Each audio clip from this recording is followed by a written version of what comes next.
Natatandaan mo pa ba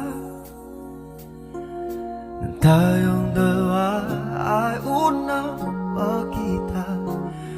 Panahon ng kamusmusan sa piling ng mga bulaklak at halaman. Doon tayo nagsimula mangarap at tumula.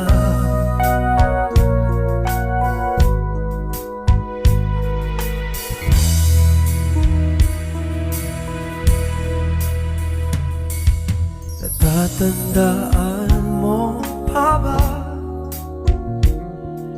Inugit kong puso sa puno mangga, at ang inalay kong gumamela